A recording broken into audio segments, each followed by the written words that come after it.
Valuation. ठीक है, अच्छा ये हमने जो पिछला जो चल रहा था सेमेस्टर BF1, उसके अंदर भी हमने इसको प्रोजेक्ट में डिस्कस किए। तो आई थिंक वो मैं देख रहा था जो आपका 9th जो आपका लेक्चर है उसके अंदर अगर आप जाएंगे तो उसमें ये चीज़ मिल जाएगी। तो अब वो थोड़ा सा और डिटेल कर लेंगे, डिटेल में उसको डिस्कस कर लेते हैं। ठीक है, सो लेट्स शेयर, मैं स्क्रीन शेयर करता हूँ।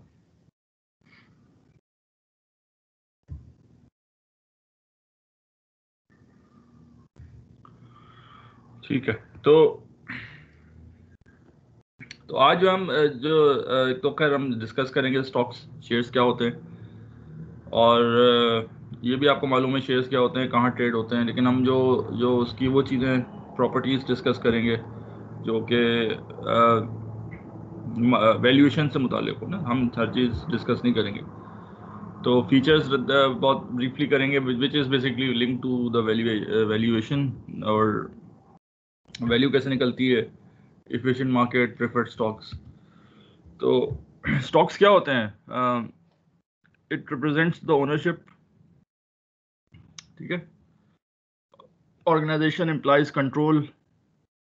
ओनरशिप कैसे रिप्रेजेंट होती है कि जो आपके स्टॉक्स शेयर्स होते हैं वो जो है वोट कर रहे होते हैं जनरल बॉडी की मीटिंग में, इलेक्ट कर रहे होते हैं बोर्ड ऑफ डायरेक्टर्स को, और बोर्ड ऑफ डायरेक्टर्स जो है वो कंपनी की पॉलिसीज को जो है वो अप्रूव कर रहे होते हैं।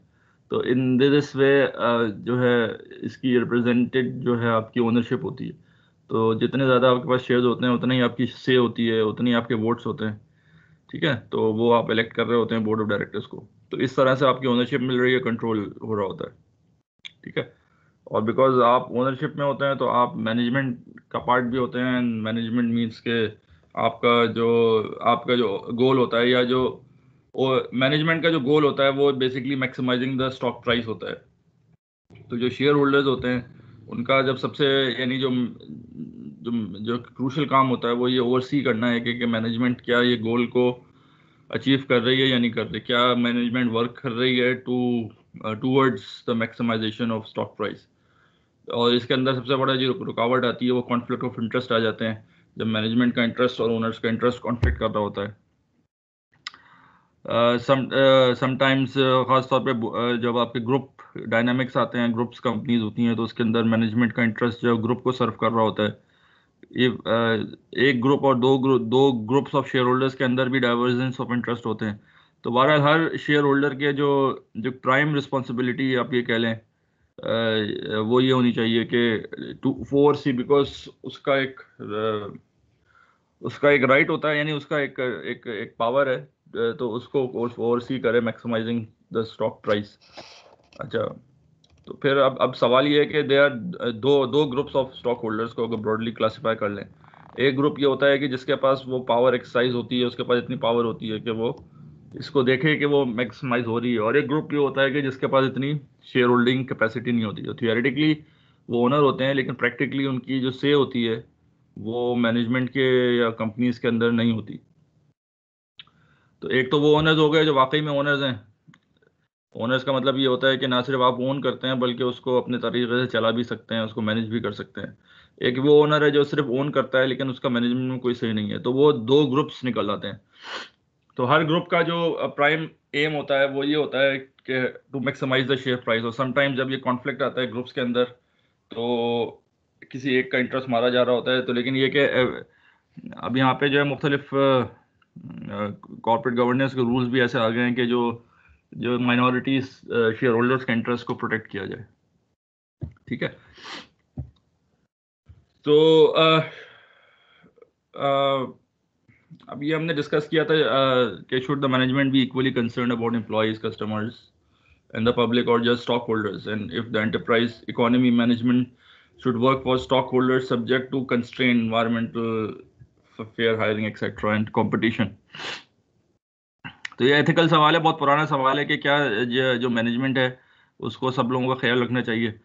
तो मैंने जो आपको ये हमने शुरू में डिस्कस किया था, बॉटम लाइन जब हमने डिस्कस की थी, तो बॉटम लाइन एक मैनेजमेंट की क्या थी, वो प्रॉफिट मैक्सिमाइजेशन थी। ये तो बात तो बड़ी अच्छी लगती है कि they should take care of all the stake holders, लेकिन जो बॉटम लाइन प्रॉफिट मैक्सिमाइजेशन होती है, और ये नहीं, अगर कोई कंपनी इससे हटेगी तो वो कॉर्पोरेट नहीं कहलाएगी।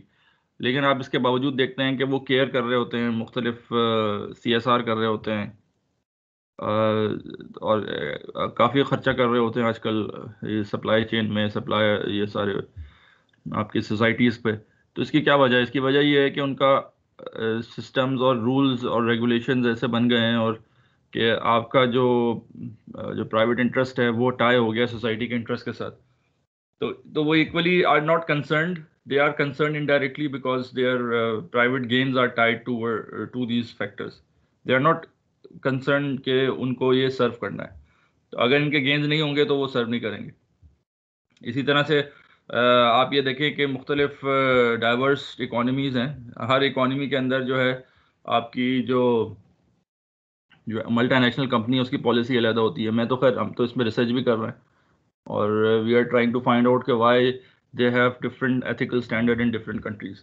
क्योंकि अगर फिलॉसफी एक है तो स्टैंडर्ड एक होना चाहिए, तो इसमें काफ़ी बड़ी कर रहे हैं। लेकिन ये कि हमने ये विटनेस किया है कि इसमें अलग है, और इसकी वजह भी यही है कि जहाँ रूल्स एंड रेगुलेशंस की इजाज़त देते हैं तो वहाँ इसको फेवर किया जाता है, जहाँ पे नहीं देते वहाँ पे ये नहीं किया जाता। वही फार्मास्यूटिकल कंपनीज जो है अफ्रीका में कोई और काम कर रही होंगी, US के अंदर कोई और काम कर रही होंगी। तो सो खैर, तो तो इस तरह से they indirectly take care of the stock holders concern. तो एक तो ये बात है, और सेकेंडली ये है कि फिर एक इन लार्जर इंटरेस्ट आता है जब आपकी इकोनॉमी जो है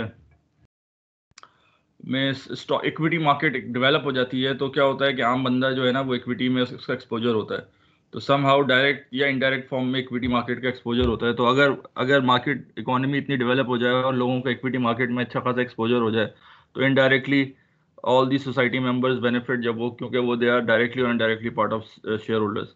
तो ये इनडायरेक्ट की फॉर्म के थ्रू होता है, डायरेक्टली जो है ये नहीं कर रहे होते। स्टॉक मार्केट ट्रांजैक्शंस, जैसे हमने बात की है, शुरू में भी बात की है कि प्राइमरी एक मार्केट होती है, एक सेकेंडरी मार्केट होती है। ये क्या फ़र्क है इनमें से, कोई बताएगा? सर स्टॉक एक्सचेंज जो सेकेंडरी मार्केट है, और प्राइमरी के लिए आईपीओ होता है जो प्राइमरी मार्केट कहलाता है, इनिशियल पब्लिक ऑफरिंग, ठीक है। तो फर्स्ट टाइम कंपनी जो इशू करती है। ये हमने डिस्कस भी किया था कि फर्स्ट टाइम जब इशू करते हैं तो प्राइम मार्केट कहलाती है, फिर वो जब रीट्रेड होती है तो सेकेंडरी मार्केट कहलाती है। ठीक है। तो अब आप मुझे ये बताएं कि हमने बॉन्ड वैल्यूएशन डिस्कस की है। ये मॉडल्स हैं, मॉडल पे आने से पहले हमने बॉन्ड वैल्यूएशन डिस्कस किया। तो शेयर्स और बॉन्ड में जो है वैल्यूएशन के लिहाज से क्या फर्क है? जी, मेन डिफरेंस क्या है? मतलब वो कौन सी चीज़ है या कौन सी प्रॉपर्टी? चले आप ये बताएं कि शेयर्स की क्या प्रॉपर्टी होती है जो कि बॉन्ड से डिफरेंट होती हैं। सर फिक्स रिटर्न जो मिल रहा है हमें परसेंटेज में, जिसको हम इंटरेस्ट कह सकते हैं, वो मेन डिफरेंस हुआ इनका। अच्छा, यानी कि जो शेयर्स का जो डिविडेंड है वो वेरिएबल होता है, और इंटरेस्ट जो है वो, यानी बॉन्ड्स का जो रिटर्न है वो फिक्स होता है, ये कह रहे हैं आप? ठीक है। और एनीथिंग एल्स इसमें कोई फर्दर कोई करेगा तो बता दें।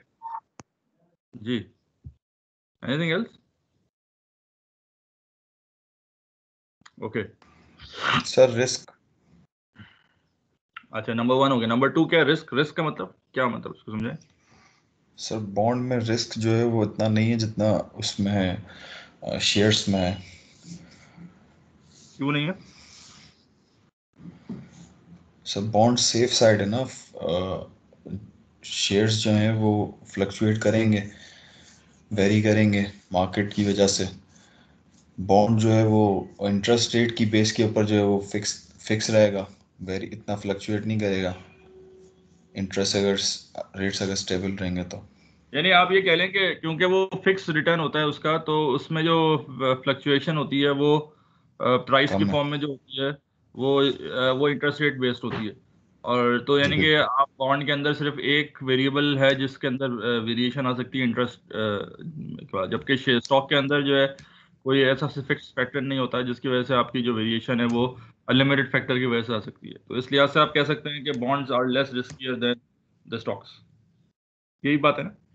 कोई इसको मजीद आगे जी बढ़ाएगा, सर कोई बिल्कुल। जो आप कोई फर्दर इसको कहे तो। और चले तो एक चीज तो ये हो गई कि जो जो जो जो कैश फ्लोज है वो आपकी वेरिएबल्स हैं, यानी कि वो फिक्स नहीं है। बॉन्ड के अंदर या तो फिक्स होती है या फिक्स बेंचमार्क से होती हैं, फ्लोटिंग रेट जैसे बॉन्ड है। और क्या फर्क होता है? सर कंपनी अगर जो है वो अच्छी परफॉर्म कर रही होगी तो स्टॉक का जो है वो प्राइस आगे भी बढ़ सकता है, अब ऊपर भी जा सकता है। तो और बॉन्ड में जो है वो फिक्स रहती है वैल्यू।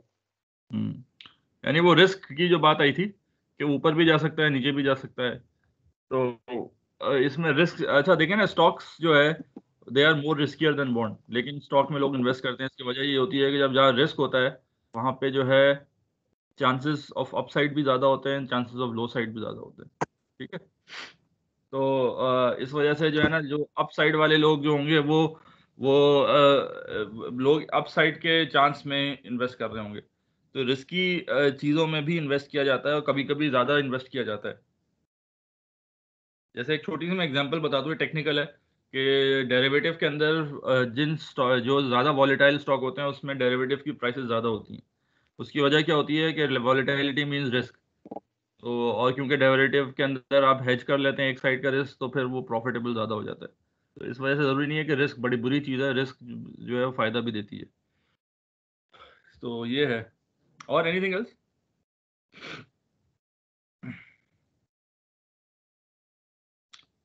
और दूसरी चीज, एक तो कैश फ्लोज हो गई, दूसरा टाइम पीरियड हो सकता है कि जो बॉन्ड है वो मेच्योर होते हैं खास पीरियड पे। जो स्टॉक्स हैं वो परपेचुअल कहलाता है, यानी कि दे विल, उसकी कोई मेच्योरिटी नहीं होती, तो वो फॉर एवर के लिए होते हैं। तो इसकी भी point, valuation point of view से भी जब आप वैल्यूएशन करते हैं तो परपेचुइटी के हिसाब से कर रहे होते हैं, बॉन्ड में जो है खास मेच्योरिटी के हिसाब से आप कर रहे होते हैं, तो उससे भी फर्क पड़ रहा होता है। तो और एनीथिंग एल्स? एक चीज जो मैंने आपको बताई स्टॉक्स और बॉन्ड में ओनरशिप, तो क्या ओनरशिप वैल्यूएशन पे फर्क डाल सकती है?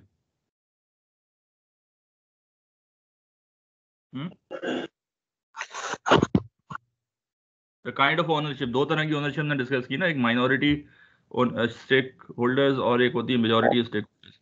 क्या माइनॉरिटी या मेजॉरिटी होने से आपके शेयर की वैल्यू के अंदर कोई फर्क पड़ सकता है?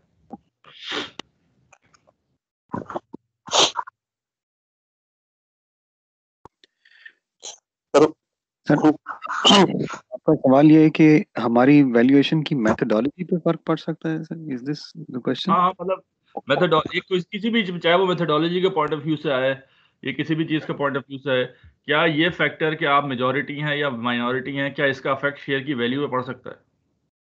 मेरे ख्याल में सर नहीं सर, उनके डिसीजन से उनकी पॉलिसी मेकिंग से पड़ सकता है, लेकिन कौन ऑनर है इससे नहीं फर्क पड़ सकता। अच्छा, यानी जो भी पॉलिसी मेकिंग है वो सब पे अप्लाई होगी, तो उसका जो है वैल्यूएशन पे फर्क नहीं पड़ेगा। और कोई एनीथिंग, एनीबॉडी एल्स कोई इसको डिफर करे या फर्दर इसको? ये बड़ा इंपॉर्टेंट पॉइंट है, इसलिए मैं इसको emphasize अगर आप मेजॉरिटी में हैं तो आप you have the control of over the cash flows, जो आपका एफसीएफ मॉडल है। लेकिन अगर आप माइनॉरिटी में हैं तो आपकी कैलकुलेशन स्टार्ट ही उस डिसीजन के बाद होती है कि डिविडेंड जो दे दिया गया उसकी बेसिस के ऊपर मैं क्या ग्रोथ रेट अप्लाई करके इसकी वैल्यूएशन करूं। तो इस लिहाज से तो ये थोड़ा सा डिफरेंस है। यस, यही मैं बताना, यानी इस पे लाना चाह रहा था आपको कि ये फर्क पड़ेगा भाई, क्योंकि अगर कोई माइनॉरिटी स्टेक होल्डर है उसकी जो वैल्यूएशन है वो शुरू होगी डिविडेंड डिस्काउंट मॉडल से, बिकॉज डिविडेंड का इख्तियार उसको नहीं है। जब उसको डिविडेंड मिल जाएगा उसके बाद एक दो ही ऑप्शन है, या तो टेक इट और लीव इट, यानी कि वो उस डिविडेंड पे रहते हुए उसको शेयर को बाय करे या उसको सेल कर दे। और मेजॉरिटी शेयर होल्डर्स के पास जो है ये दो ऑप्शंस के अलावा तीसरा ऑप्शन भी आ जाता है, वो ये कि वो डिविडेंड को मैनेज कर ले। ठीक है, तो अगर वो मैनेज करेगा तो वो स्टार्ट करेगा, जैसे अभी ये स्लाइड में आपको नजर आ रहा होगा, तो वो जो स्टार्ट करेगा, कहाँ से करेगा वो स्टार्ट, वो करेगा कॉर्पोरेट वैल्यूएशन मॉडल से, कि you start with free cash flow, जैसे ये इसका जो एक है कि क्योंकि free cash flow is cash flow that can be managed by the management, है डिस्क्रिशनरी होती है। तो अब वो उसके अंदर से डिविडेंड निकलता है, उसके अंदर से री इन्वेस्टमेंट होती है। तो वो स्टार्ट करेगा अपना फ्री कैश फ्लो से कि मैं कितना अपने आप को डिविडेंड दूं, कितना आई विल री इन्वेस्टिंग। जिसकी वजह से कैश फ्लो वेरी हो सकते हैं। जबकि अगर माइनॉरिटी पर्सपेक्टिव से बात करें तो वो अपना स्टार्ट करेगा डिविडेंड से, तो उसके लिए अगर माइनॉरिटी पर्सपेक्टिव से बात करें तो will be using dividend discount model. जबकि अगर मेजॉरिटी पर्सपेक्टिव से बात करें तो will be using corporate value model या फ्री कैश फ्लो मॉडल। ठीक है, तो ये दो जो हैं प्रोस्पेक्टिव होते हैं। और जारी बात है अगर आप एफसीएफ से निकालेंगे तो उसकी वैल्यूएशन डिफरेंट आएगी, अगर आप कैश फ्लो से निकालेंगे उसकी वैल्यूएशन डिफरेंट आएगी। ठीक है, एनी क्वेश्चंस? बात समझ में आई?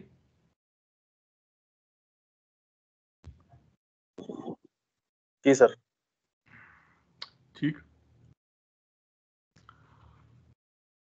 बाकी ये कि वैल्यू जो है ऑफ एनीथिंग, मैंने बताया ना, वैल्यू ऑफ एनीथिंग उसको शेयर कह लें या वो कह लें, डिपेंड करती है।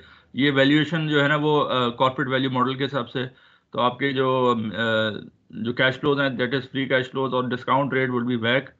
वैक क्या होता है? वैक जो है वो कंबाइंड डिस्काउंट रेट होता है, cost of debt plus cost of equity, ये मिलाते हैं तो वैक बनता है। क्योंकि फ्री कैश फ्लो का जो है पैसा जो है डेट में भी जाता है तो इक्विटी में भी जा रहा होता है, तो जो आप डिस्काउंट फैक्टर लगाते हैं वो proportional weighted average cost of capital लगाते हैं, तो इस वजह से जो है ना you will get this value. Preferred stock के अंदर एफसीएफ डिवाइड बाय वैक हो जाएगा। ये प्रेफर्ड स्टॉक का फॉर्मूला है, हमने टाइम वैल्यू मनी में पढ़ा था, वो आप दोबारा भी इसको देख सकते हैं।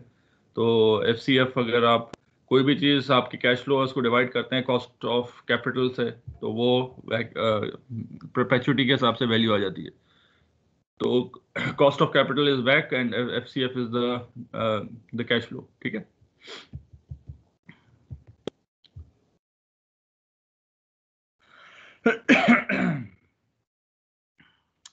और इक्विटी क्या होती है? Equity is basically total value. क्या होती है फर्म की वैल्यू? क्या होती है? Value is the value of operation, that is the market value of operations. यानी आप इस वैल्यू को दो हिस्सों में डिवाइड कर सकते हैं। One is the core operation जो उसकी वैल्यू है, और वो आप, और दूसरी वो है the value which is independent of the operations.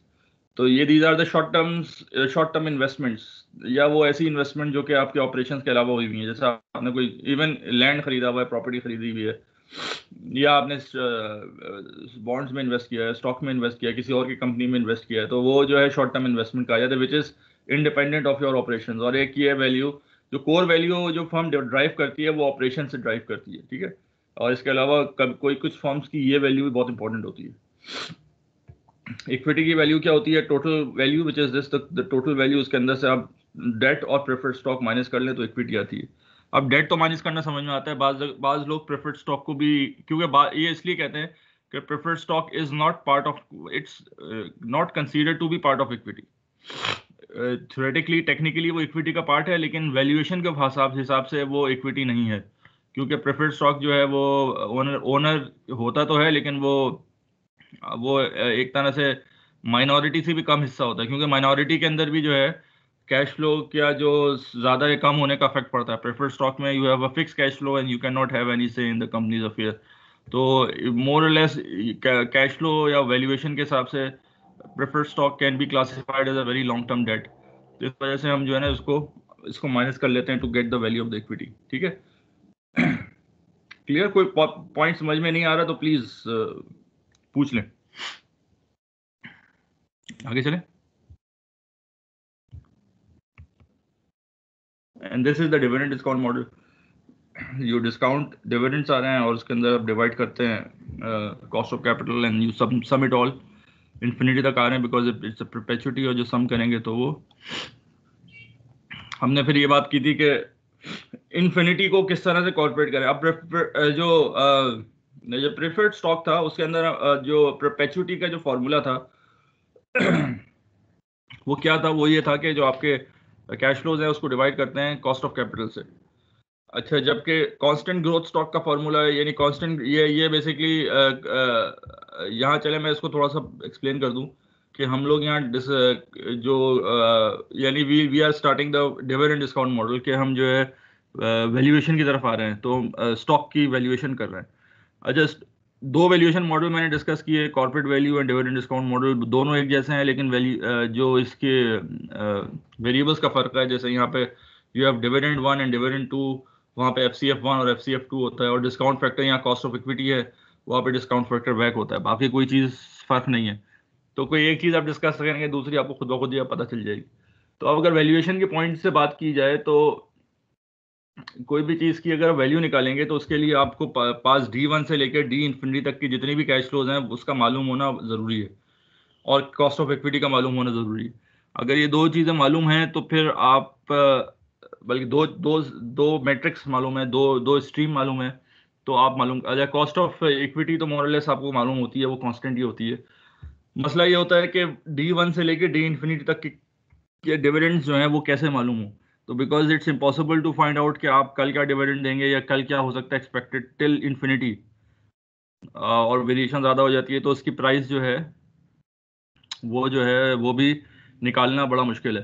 तो डिविडेंड जो बॉन्ड वैल्यूएशन है उसके अंदर वैल्यू ऑफ बॉन्ड निकालना काफ़ी आसान है कंपैरेटिवली, लेकिन स्टॉक वैल्यूएशन में प्राइस निकालना बड़ा मुश्किल इसलिए है कि इसके अंदर इतने वेरिएबल्स होते हैं जो डिविडेंड को अफेक्ट करते हैं, हर डिविडेंड को, नंबर वन।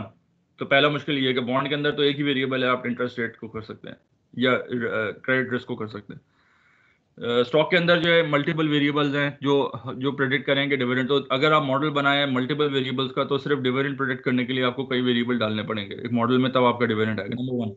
नंबर टू, ये बॉन्ड जो है लिमिटेड होता है, लिमिटेड उसका होता है, तो आपका D1 से लेके मे बी D10 तक कैलकुलेट कर रहे होंगे। स्टॉक में तो वो D इंफिनिटी तक जा रहा है, नहीं कि you have to literally calculate thousands and millions तक आप डीज को कैलकुलेट करें। तो ये अलग मसला है। और इसमें ज़्यादा मसला ये है कि जितना आप आगे जा रहे होते हैं D3 D4 D5 D6 आगे जा रहे होते हैं, उतना ही जो डी को कैलकुलेट करना मुश्किल से मुश्किल तर होता जाता है, क्योंकि वो वेरिएबल जो है उसके अंदर अनसर्टेनिटी इतनी बढ़ जाती है। यानी आप ये समझ लें, as you move towards infinity your subjectivity would increase towards 100%। अगर डी इन्फिनिटी तक भी जाते हैं हाइपोथेटिकली, तो उस वक्त आपको there is everything absolutely unknown, तो वहाँ पे तो 100% सब्जेक्टिव होता है। तो यू हैव ह्यूज सब्जेक्टिविटी, और जब कोई चीज़ सब्जेक्टिव हो जाती है तो वो उसकी कंपैरिजन की मसला है, फिर वो कोई साइंस नहीं बनती, वो एक आर्ट्स का चीज़ बन जाती है। बिकॉज इट्स सब्जेक्टिव, तो it's nothing basically, there is no value. तो इस वजह से स्टॉक की वैल्यूएशन जो है ना वो काफ़ी मुश्किल है। मुश्किल क्या है, मतलब वो करेक्ट वैल्यू निकालना मुश्किल है। तो हमें इसमें सब्जेक्टिवनेस का जो है सहारा लेना पड़ता है, वरना निकलेगी नहीं। यानी our analysis will just end here, there is no stock valuation. तो फिर हम करते क्या हैं, फिर हम इसको निकालने के लिए ये कर रहे होते हैं कि हम जो है कुछ अजम्पशंस कर रहे होते हैं। अगेन अजम्पशंस आर सब्जेक्टिव, लेकिन we are using that subjectivity as much objectively as possible। ठीक है, तो उस सब्जेक्टिव में भी ऑब्जेक्टिविटी लाने के लिए हम उसमें तो पहली अजम्पशन हमने just to start with एक बड़ी भोंडी सी अजम्पशन करते हैं कि कांस्टेंट ग्रोथ है।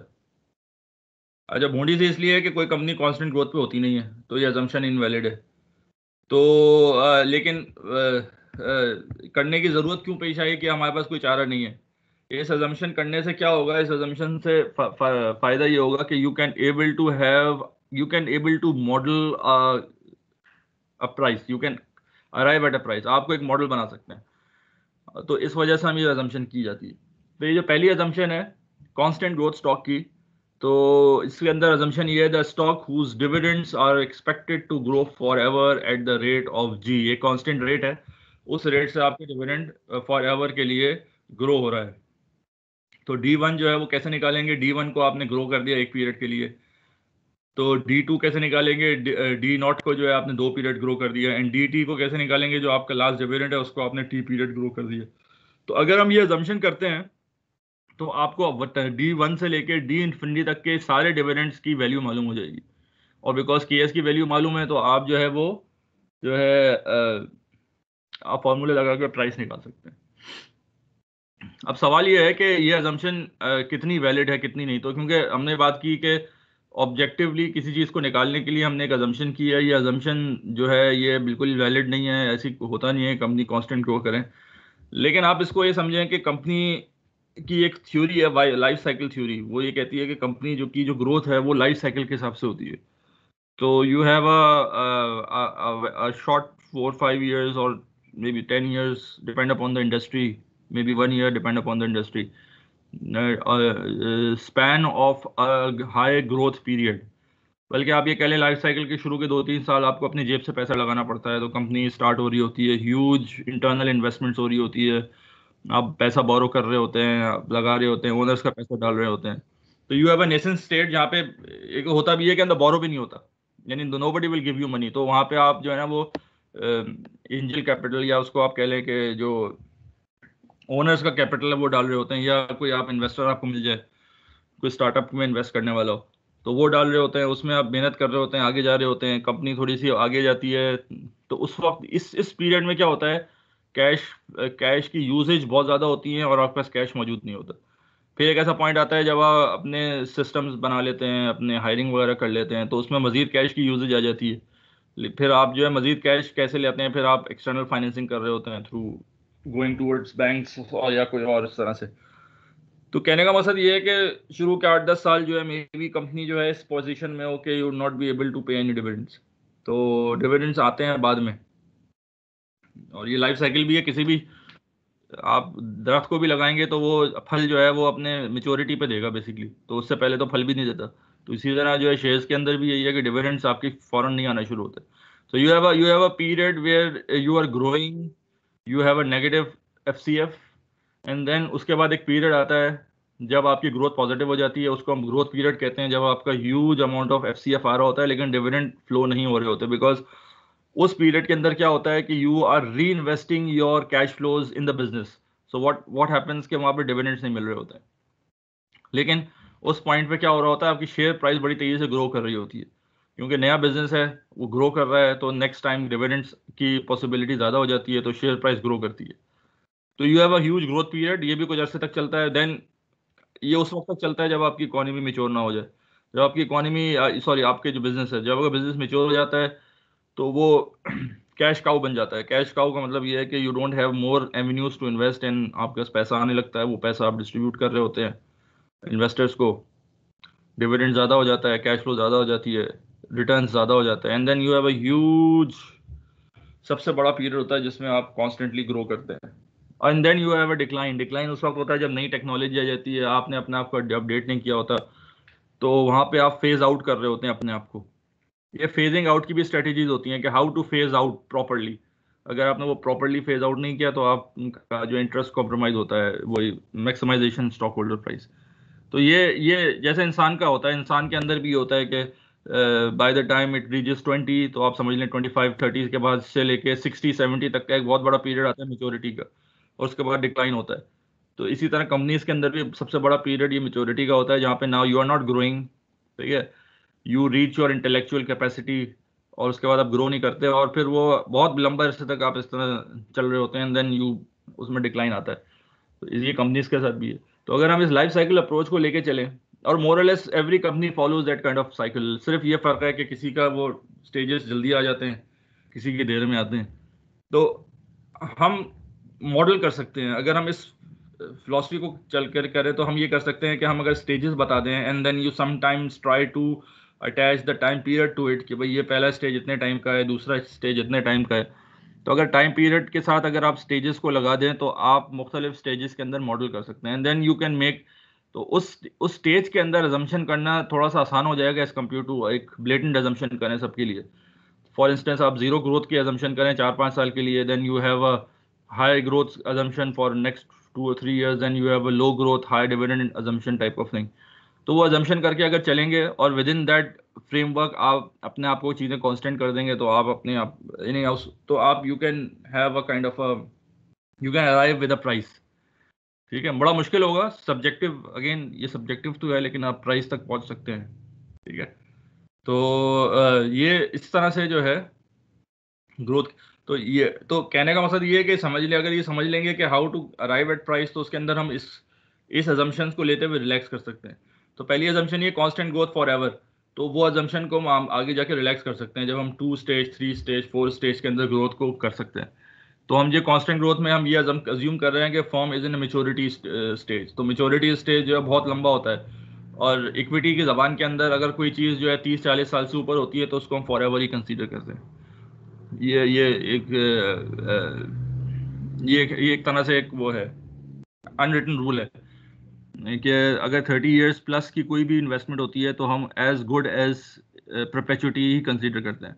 इसकी वजह ये होती है कि 30 इयर्स प्लस में जितनी भी इन्वेस्टमेंट का जो फर्क, यानी the difference between a perpetual investment and a 30 years bond and a perpetual bond, उसमें फ़र्क बहुत कम रह जाता है। तो 30 इयर्स के ऊपर की जितनी इन्वेस्टमेंट होती है वो हम जो है उसको जो है एज अ परपेचुअल ही कंसीडर। तो इस वजह से जो है फेयरली, तो अगर हम ग्रोथ देखी जाए तो कंपनी की ग्रोथ कई may be more than 30 years चल रही होती है। तो इस कॉन्सेप्ट से आप अगर मेच्योरिटी देखी जाए तो इस कॉन्सेप्ट से आप जो मेच्योरिटी का जो ग्रोथ पीरियड है उसको आप कांस्टेंट ग्रोथ अजम्पशन के साथ मार्क कर सकते हैं, ठीक है ना। तो you are getting any questions, कोई सवाल? नहीं तो सर इसका क्या मतलब है कि हम कांस्टेंट ग्रोथ मॉडल सिर्फ मेच्योर जो कंपनीज हैं उन्हीं के लिए यूज कर सकते हैं? मतलब हमारे हाँ, पास मतलब 0 इसका D1 मतलब यही है कि कांस्टेंट ग्रोथ में क्योंकि अजम्पशन ये होती है कि एक खास रेट से फॉरएवर ग्रो किया जाता है। तो ये वही मेच्योर कंपनीज क्या होती है, मेच्योर कंपनी ये होती है कि कंपनी के अंदर इंटरनल इन्वेस्टमेंट नहीं हो रही होती, कोई नया प्रोजेक्ट नहीं लग रहा होता। तो अगर उसका प्रोजेक्ट नहीं लग रहा होता तो क्या होता है कि उसका साइज नहीं बढ़ रहा होता, तो उसकी ग्रोथ आगे नहीं होगी। जो उसकी जो ग्रोथ कांस्टेंट हो रही होती है वो सिर्फ आपकी इन टर्म्स ऑफ प्रॉफिट हो रही होती है और वो पास ऑन हो रहा होता है। तो बिकॉज द साइज नहीं बढ़ रहा होता तो उसकी फ्यूचर की एक्सपोनेंशियल ग्रोथ नहीं होती। तो इस वजह से जैसे for example you are growing at the rate of GDP या you are growing at the rate of population growth rate, तो वो उसको हम कहते हैं कांस्टेंट ग्रोथ। तो ये हम अजम्पशन अगर करते हैं तो ये मेच्योर कंपनीज के लिए होती है। फिलहाल हम ये कह रहे हैं मेच्योर, लेकिन इसको फिर फेजेस वाइज करके इसमें जैसे अगर आपका जैसे हमने पहले भी किया था सुपर नॉर्मल ग्रोथ का हमने एक स्टेज लगाया था कि जिसके अंदर एक मेच्योरिटी तक पहुंचने का जो ग्रोथ जो पीरियड है उसके लिए हमने अदर अजम्पशंस की थी, मेच्योरिटी के लिए अलग कर लेंगे। Then you can have that other non mature companies की भी ग्रोथ कर सकते हैं। लेकिन वो जो पोर्शन है जो कांस्टेंट ग्रोथ का है that is linked to a matured company, ठीक है। Thank you. और कोई सवाल?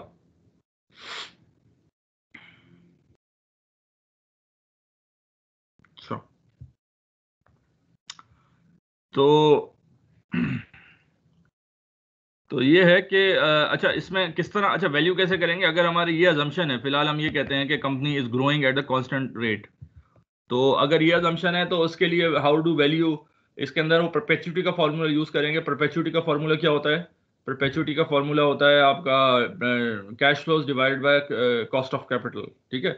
तो यहाँ पे कैश फ्लो डिविडेंड है डिवाइड बाय केएस। लेकिन अब सवाल ये है कि कैश फ्लो परपेचुटी में कैश फ्लो फिक्स होती हैं, लेकिन यहाँ पे जो है वो कैश फ्लो वेरिएबल है, ग्रो कर रही हैं। तो अगर ग्रोइंग कैश फ्लो है उसको हम कैसे उसमें शामिल करेंगे? तो आप ये देखें इस स्टेज से कि आपकी जो है कैश फ्लो बढ़ रही हैं एज टाइम प्रोग्रेसेस। जैसे अगर क्योंकि ये ग्रो कर रही है D not multiply by 1+g⁻⁻t। तो अब t जो है वो एक्सपोनेंशियल ग्रोथ का साइन है। तो दैट मीन्स कि जैसे जैसे t बढ़ता जाएगा आपकी जो ग्रोथ ऑफ dt जो है ना डिविडेंड, वो ग्रो होती रहेगी। तो यार cash flow is growing at the rate of g, ठीक है।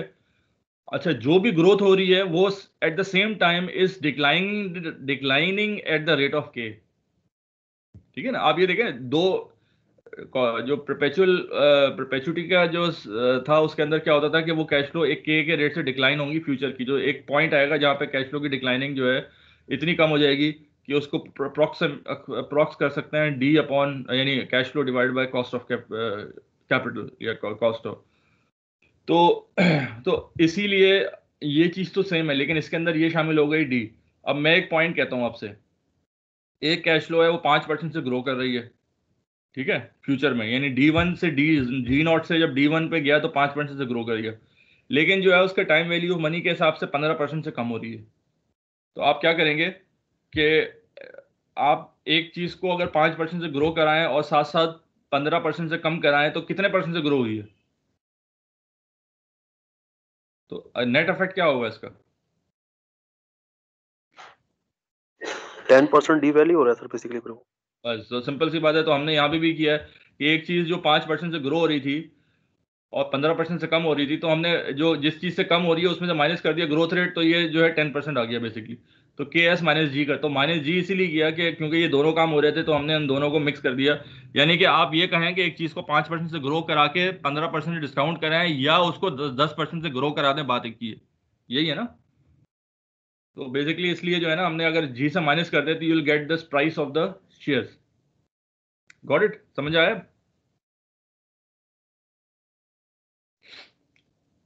कोई सवाल पूछना है?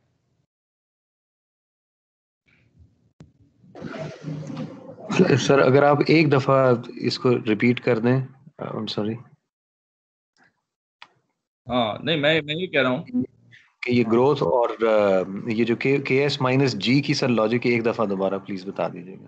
देखिए मैं समझाता हूँ। पहले तो आप ये समझें कि प्रेफर्ड स्टॉक के जो फॉर्मूला है एक्चुअली ये ड्राइव हुआ है प्रेफर्ड स्टॉक से, यानी प्रेफर्ड स्टॉक कह रहे हैं या इसको कहे परपेचुटी से, ठीक है ना।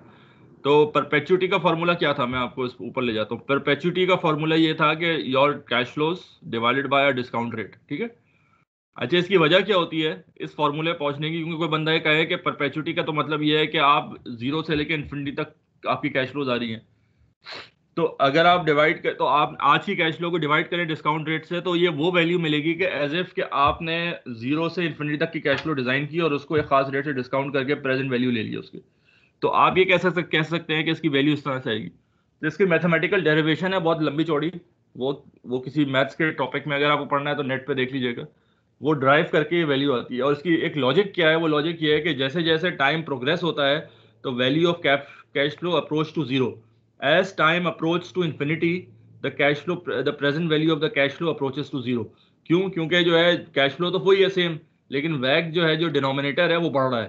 जैसे वैक जो है टाइम वन का में जो वैक one raise to power one होगा, टाइम टू में वैक रेज टू पावर, यानी कि वैक वन को आपने ग्रो करा दे, यानी आप ये समझ लें कि time two, time three, time four, जब आप इसको डिस्काउंट करेंगे, यहाँ पे वैक रेज टू पावर वन है, टू है, थ्री है, तो क्या होगा कि कैश फ्लो तो जो है आपकी सेम है, लेकिन इसका डिस्काउंट यानी न्यूमरेटर सेम है, डिनोमिनेटर बढ़ रहा है, तो इसका जो प्रेजेंट वैल्यू होगी यानी न्यूमरेटर डिवाइड बाय डिनोमिनेटर, इसकी वैल्यू कम होती रहेगी।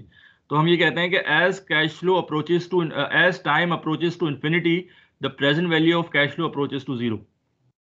इसलिए मैंने आपसे इससे पहले कहा था कि 30 ईयर्स तक अगर आप खींचते हैं, उसके बाद अगर आप कैश फ्लो को मजीद एक्सटेंड करते हैं, तो 30 से 300 ईयर्स तक का जो फर्क है वो बहुत नॉमिनल होता है।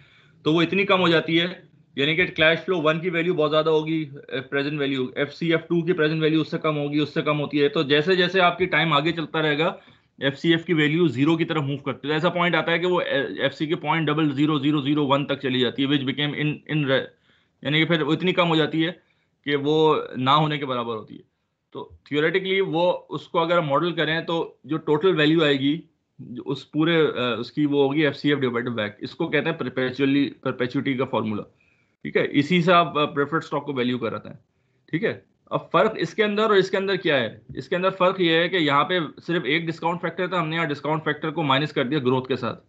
तो अगर आप यहाँ देखें तो ये वाले तो परपेचुटी के बता रहे हैं, द प्रेजेंट वैल्यू कम होती रहेगी as time approaches to infinity. लेकिन उसके साथ साथ दूसरा काम क्या हो रहा है कि डिविडेंड बढ़ रहा होगा as time approaches infinity, because dividend is growing at the rate of growth rate.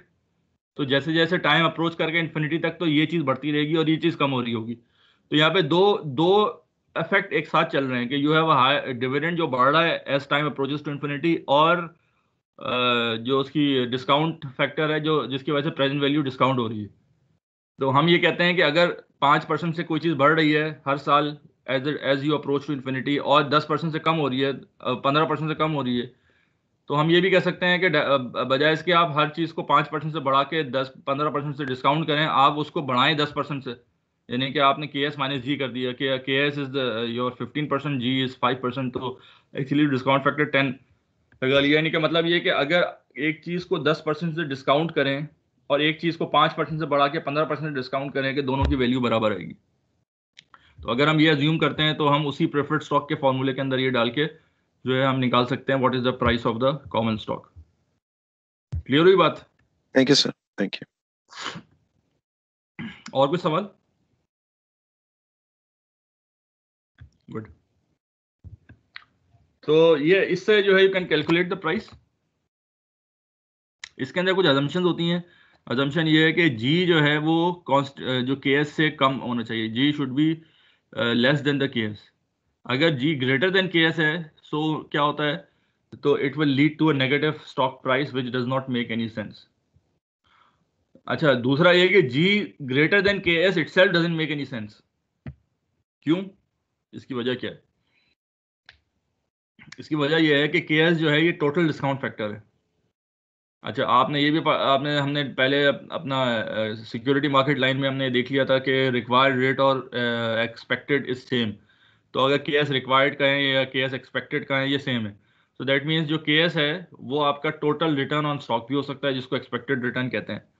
तो जी जो है, G is a growth rate. Growth rate का मतलब क्या होता है? ग्रोथ रेट ऑफ प्राइस, यानी growth rate of dividend, which is basically जो कि प्राइस के अंदर आता है। तो प्राइस का जो फर्क है, यानी कि कैपिटल गेन, इसको हम कैपिटल गेन भी कह सकते हैं। तो कैपिटल गेन जो है वो टोटल रिटर्न का पार्ट है। तो part can not be greater than the sum, यानी कि अगर टोटल रिटर्न केएस है तो कैपिटल गेन का पोर्शन केएस से ज्यादा नहीं हो सकता। केएस जितना हो तो हो सकता है, उससे ज्यादा नहीं हो सकता, क्योंकि ग्रोथ जो है इट्स वन पार्ट, और उसके अंदर डिविडेंड का पार्ट शामिल करेंगे तो केएस बनेगा। अगर डिविडेंड जीरो भी हो जाए तब भी growth could be equal to KS, growth surpass नहीं कर सकता केएस से। तो एक तो ये सेंसलेस है बात कि ग्रोथ जो है केएस से ज्यादा हो, और दूसरा ये कि उन्होंने वैसे बता दिया कि ग्रोथ केएस से ज्यादा होगी तो प्राइस नेगेटिव निकलेगी, वो भी सेंस, उसका भी कोई सेंस नहीं बनता। क्लियर है?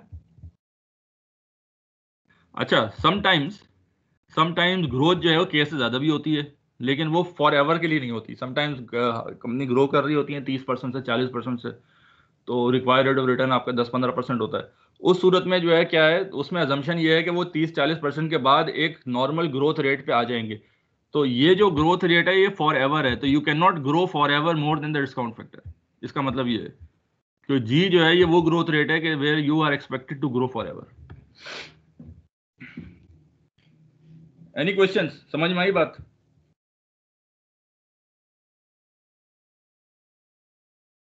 क्वेश्चंस, कोई सवाल, कोई?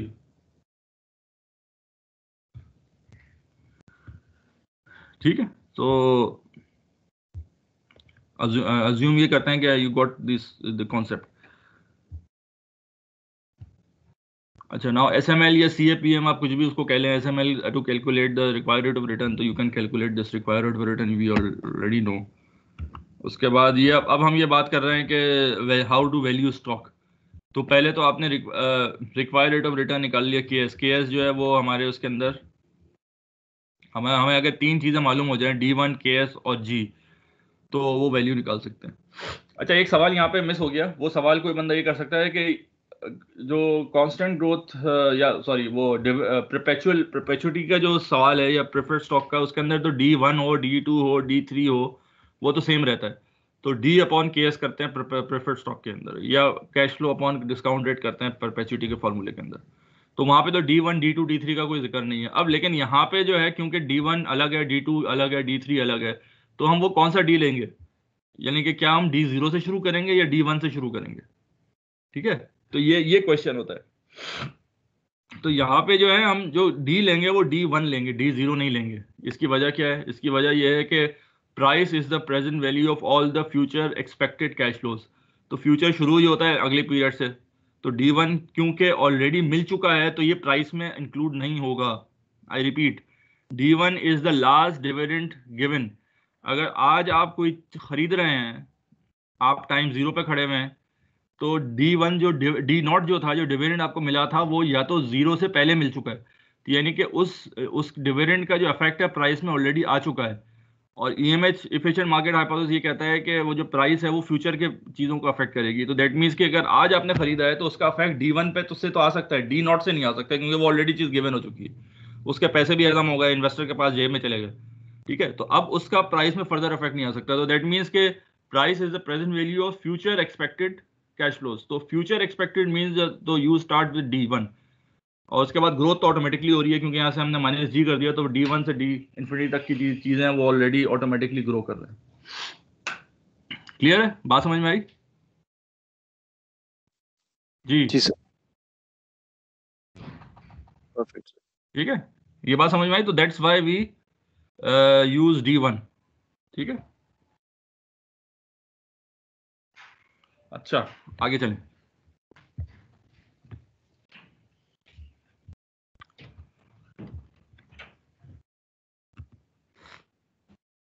अब सवाल है कि D0 आपका $2 था, G is growing, you are growing at the rate of 6%, find the expected dividend stream in the next 3 years. 3 साल का डिविडेंड निकालना है, तो आपने डी नॉट जो है 2 रखा, D1 कैसे निकालेंगे? 2 को जो है 1.06 से आपने ग्रो करा दिया, तो ये बन जाता है 2.12।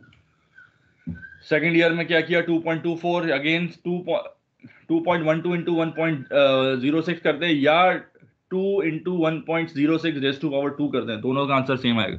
चाहे तो आप डी नॉट को 2 पीरियड ग्रो करा दें या D1 को 1 पीरियड ग्रो करा दें, एक ही बात है। D3 भी इस तरह निकाला है, D2 को 1 पीरियड ग्रो कराया, यानी 2.247 मल्टीप्लाई बाय 1.06 यानी 1 प्लस जी से किया, या ये डी नॉट को आपने 2 पीरियड ग्रो करा दिया, या D1 को आपने यानी डी नॉट को आपने 3 पीरियड ग्रो कराया, D1 को आपने 2 पीरियड ग्रो कराया, और D2 को आपने 1 पीरियड ग्रो कराया, तीनों का आंसर सेम आएगा, विच इज 2.382।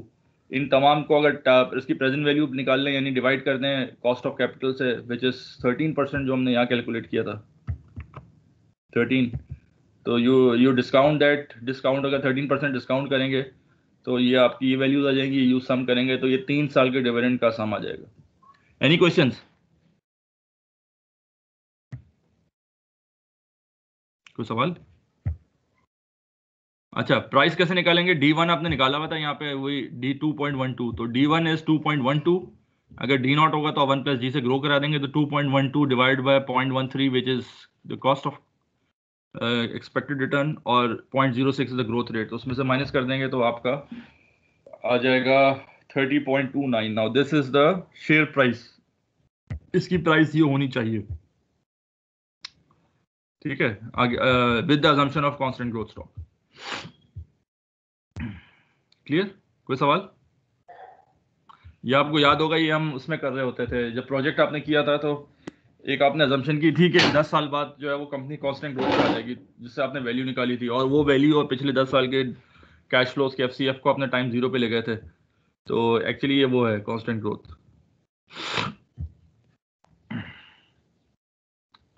सर एक चीज क्लैरिटी लेनी है, ये जो डिविडेंड कंपनियां पे कर रही होती है बेसिकली इसी को डिविडेंड ग्रोथ कह रहे हैं, यानी कि जो रिटर्न होता है हमारा, क्योंकि समटाइम्स डिविडेंड जो है वो वेरी करता है बाय द टाइम।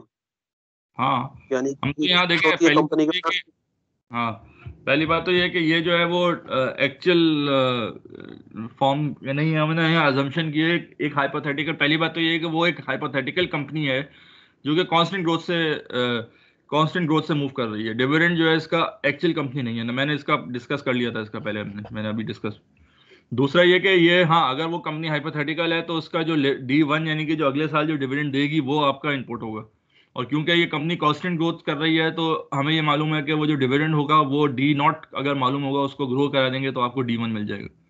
तो बेसिकली अगर आपको लास्ट डिविडेंड गिवन मालूम है तो आप उसके हिसाब से इस अजम्पशन वाली कंपनी के प्राइस निकाल सकते हैं। सही है? जी सर। और कोई सवाल? आगे चले।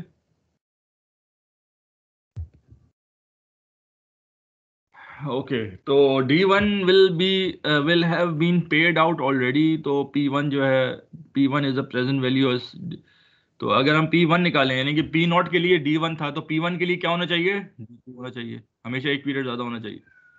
तो अगर हम कहें कि कल को प्राइस क्या होगी, what would be the price of this share tomorrow, यानी अगले साल क्या होनी चाहिए? इस साल तो निकल रही है 30.29, अगले साल क्या होगी? तो P1 निकाल लें, आप D2 करके निकालेंगे तो अगले साल जो प्राइस होगी वो 32.1 होगी, ठीक है। और इसको वैसे भी कर सकते हैं कि 30.29 को जो है 1.06 से कंपाउंड करेंगे तो 32.1 आ जाएगा, तो आप इस तरह से भी प्राइस निकाल सकते हैं, ठीक है। तो आप प्राइस जो है कांस्टेंट ग्रोथ को आप जितने भी जो भी आप प्राइस P10 का है तो P10 भी निकाल सकते हैं, बिकॉज अजम्पशन हमने कर ली है कि भाई एक कंपनी कांस्टेंट ग्रो कर रही है। क्लियर? कोई सवाल?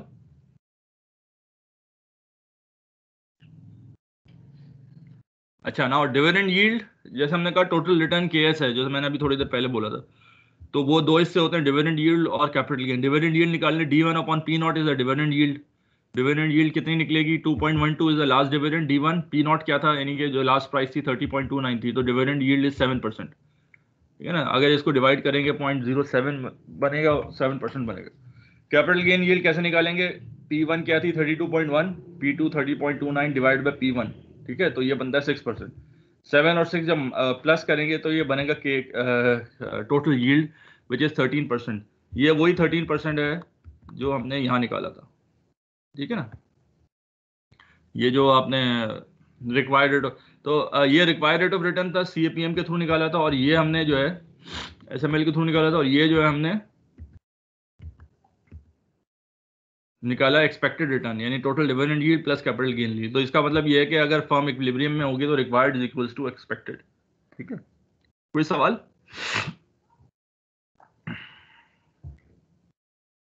क्वेश्चंस? चलो गुड, ठीक है। तो आगे चले।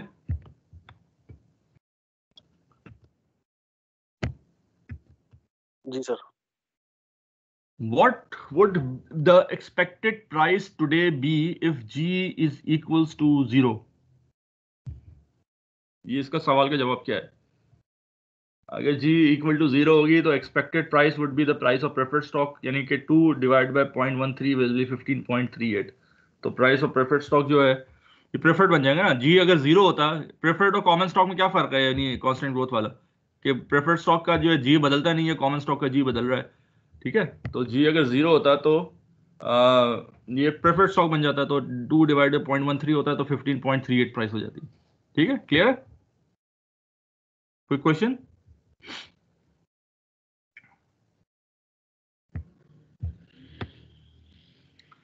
तो हमने जो है कांस्टेंट ग्रोथ का देख लिया, जीरो ग्रोथ का देख लिया। अब हम जो है ना इसके अजम्पशन को रिलैक्स कर देते हैं।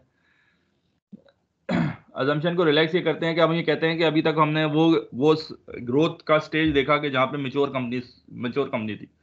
अब हम ये कहते हैं कि अब एक वो ग्रोथ ऐड कर देते हैं जहाँ पे ग्रोइंग कंपनी है।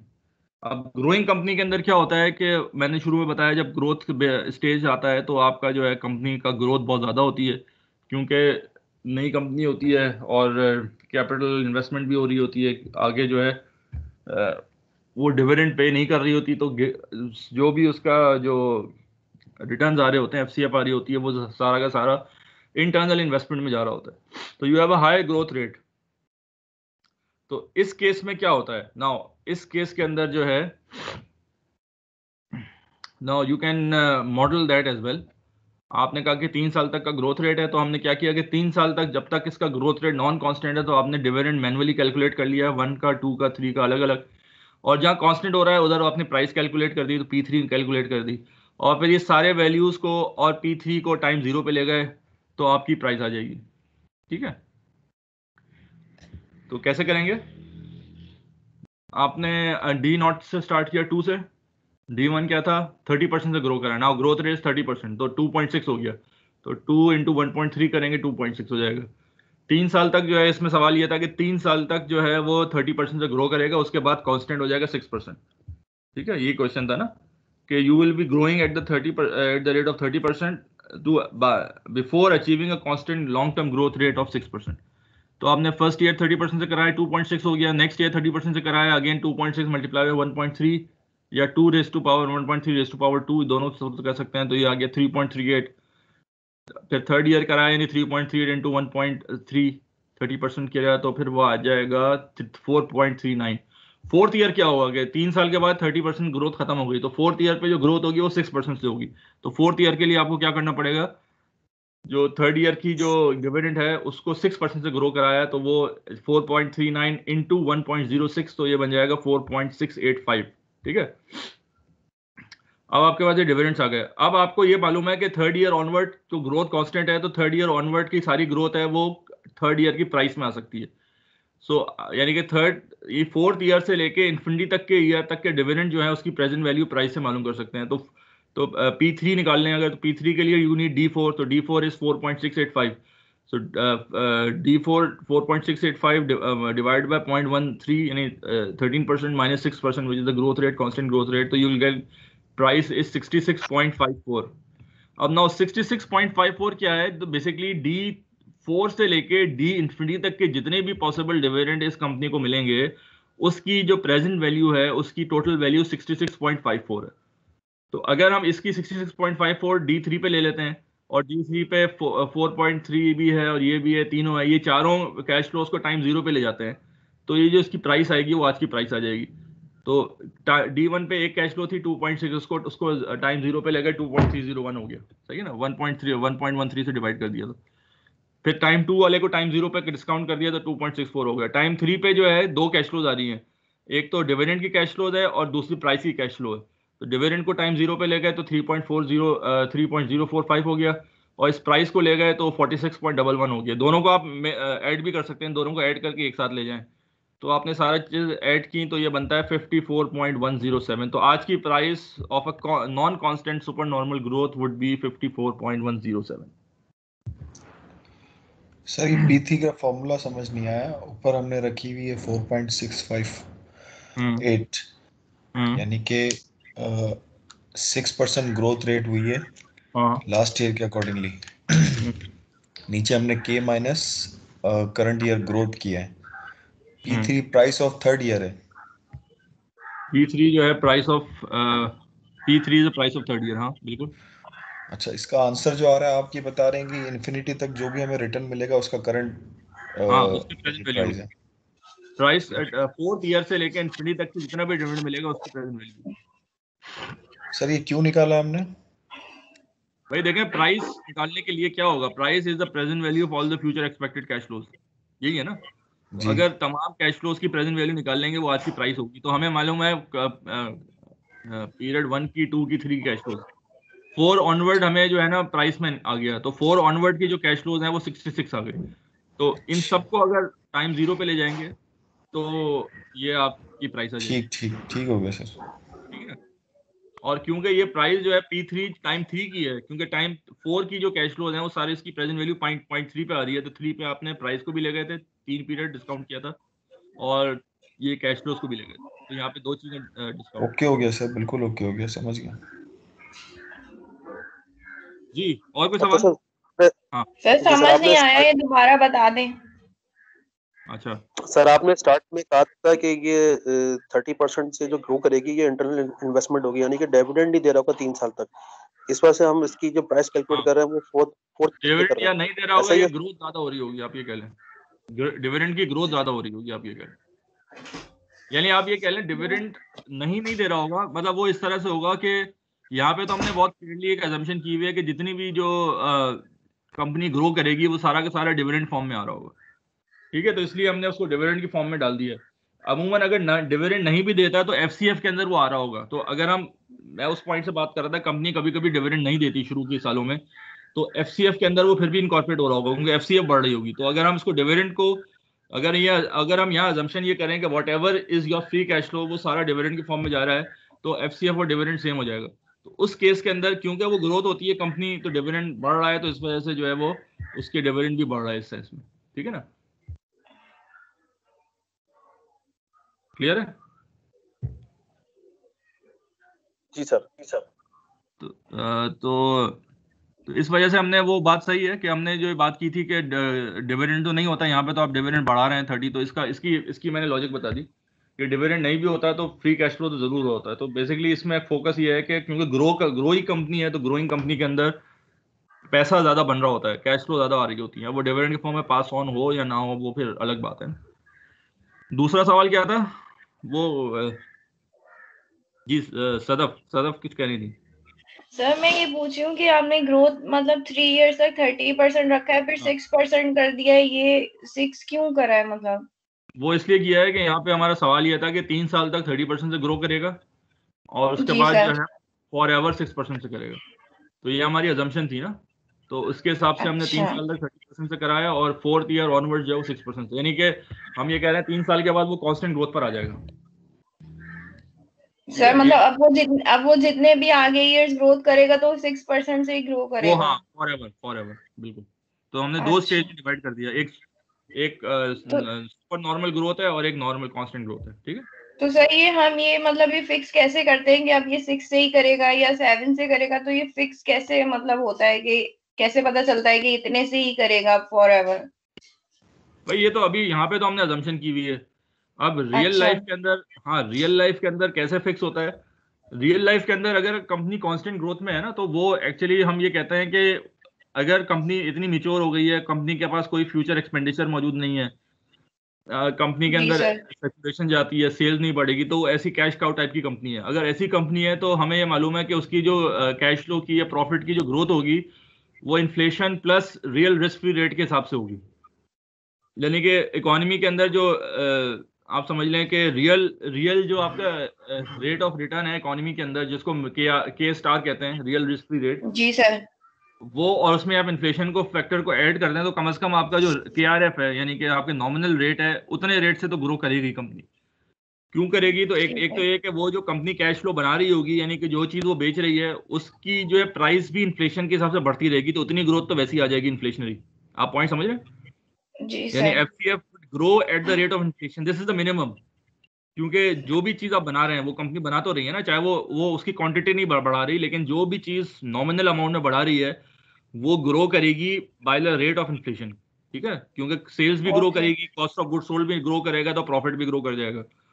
और दूसरा ये जी कि सर। फर्दर जो है वो ग्रो करेगी रियल, यानी कि के स्टार से भी। क्यों? क्योंकि कभी जब इकोनॉमी ग्रो करती है तो लोगों के पास परचेजिंग पावर ज्यादा आ जाती है, तो लोग उसको ज्यादा खरीदते हैं, तो प्राइस हो सकता है थोड़ा सा इन्फ्लेशन की ग्रोथ से भी ज्यादा ग्रो कर जाए। ठीक है? इसलिए हम ये अच्छा। कहते हैं कि रियल टर्म में अगर कांस्टेंट ग्रोथ है तो कम से कम जो है इन्फ्लेशन प्लस एक रियल ग्रोथ रेट के हिसाब से कंपनी एक लॉन्ग टर्म में ग्रो करेगी। ठीक है ना? ठीक है सर। और कोई सवाल?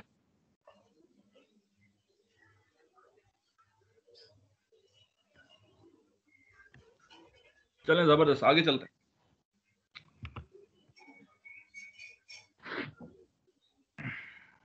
यहाँ पे जो है कैपिटल गेन और वो ग्रोथ बराबर नहीं होगी, क्योंकि यहाँ पे जो डिविडेंड जो D1 है वो 30% से होता है, तो वो बराबर नहीं होगा, तो कांस्टेंट ग्रोथ होगा। ये सिर्फ जो बराबर होगा कैपिटल गेन और डिविडेंड यील्ड जो बराबर होगी टोटल KS से, वो उस वक्त होगी कि when you have a constant growth. तो आफ्टर कांस्टेंट ग्रोथ आपकी बराबर हो जाएगी। ठीक है?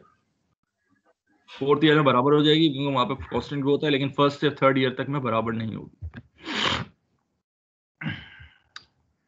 अच्छा, हमने एक ऐड किया था मेच्योर पीरियड, उसके बाद उससे पहले हमने ऐड किया ग्रोथ पीरियड। अब हम एक पीरियड और ऐड कर देते हैं, इसके पास 3 पीरियड हम कर देते हैं। वो ये है कि जब कंपनी ग्रो ही नहीं कर रही, जब कंपनी लगती है, तो मैंने बताया था 3-4 साल तक पैसे खा रही होती है, वो ग्रो नहीं कर रही होती। उस 3 साल 4 साल के बाद जब ग्रो करना शुरू करती है तो बड़े हाई रेट पे ग्रो करती है, और उसके बाद वो मेच्योर हो जाता है। तो 3rd पीरियड अगर इनकॉर्पोरेट करें तो हम कहेंगे कि जीरो ग्रोथ है। अब जीरो ग्रोथ का मतलब है परपेचुटी, यानी कि जो डिविडेंड दिया है लास्ट में वही डिविडेंड देती रहेगी। तो ये जो है सिंपल सा फेयरली जो है वो डिविडेंड का सवाल है, तो वो आपकी वैल्यू आ जाएगी 30 पॉइंट, परपेचुअल जैसे आपने परपेचुटी का किया था 30.29 आ जाएगी। ठीक है? Any question? यानी कि ये कह रहा है कि जीरो ग्रोथ है 3 साल तक, उसके बाद 6% से ग्रोथ है। जहां तक जीरो है वहां पे 2 ले लिया, जहाँ 6% है वहां पे आपने 2 पॉइंट यानी 2 को 1.06 से मल्टीप्लाई कर दिया तो 2.12 आ गया। उसको 13 माइनस 6 से कर दिया तो you will get the price of 3rd year. Price और ये सारे डिविडेंड्स को 2 और 30.29 सबको जब टाइम जीरो पे ले गए तो इसकी जो प्राइस आती है वो 25.72 आती है। ठीक है? अब इसके अंदर आप ये तो 2 पीरियड्स हैं, यानी कि जीरो प्लस कांस्टेंट। अगर ये पिछला सवाल है इसको कंबाइन कर लें तो यू कैन हैव 3 पीरियड के जीरो, यानी शुरू के 3 साल जीरो, उसके बाद अगले 3 साल 30%, और उसके बाद उसके अगले 3 साल जो है वो 6%। तो ये भी कर सकते हैं। तो you can have a 3 stage growth. और उसके बाद 4th पीरियड में यानी कि आप 30 साल तक 3rd स्टेज करें, फिर एक 4th पीरियड शामिल कर दें जिसमें डिक्लाइनिंग ग्रोथ हो, जिसमें आप G को डिक्लाइन कर दें। ठीक है? तो ये मिला के आप लाइफ साइकिल स्टेज के हिसाब से कंपनी का निकाल सकते हैं। सर जब ग्रोथ जीरो आ रही है तो फिर तो हम डिविडेंड नहीं देंगे ना, मतलब जब ग्रो ही नहीं कर रही कंपनी। ग्रोथ नहीं, ग्रोथ ये डिविडेंड की ग्रोथ है, तो डिविडेंड की ग्रोथ जीरो आ रही है मींस कि डिविडेंड आप कांस्टेंट देते रहेंगे। अच्छा ठीक है? ठीक है। हाँ, अगर डिविडेंड ही जीरो था यहाँ पे डिविडेंड, तो फिर वो कोई डिविडेंड नहीं होगा।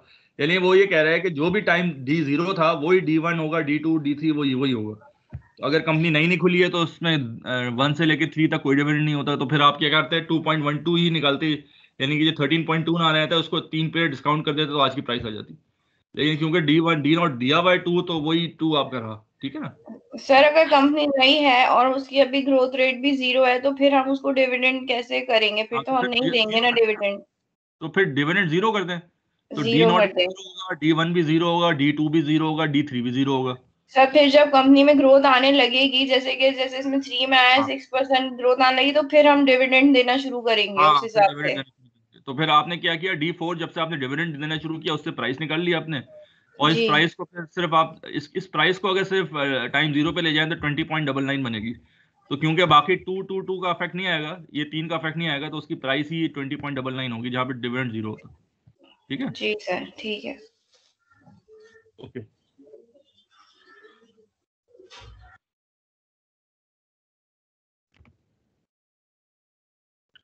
अच्छा, अब हम फोर्थ स्टेज अगर शामिल कर लें, अब stock is expected to have a negative growth and would anyone buy the stock. पहली बात तो यह है कि सवाल यह है कि अगर कोई एक स्टॉक है वो फॉर एवर नेगेटिवली ग्रो कर रहा है, क्या वो स्टॉक बाय किया जाएगा? कोई जवाब है, जवाब देगा इसका?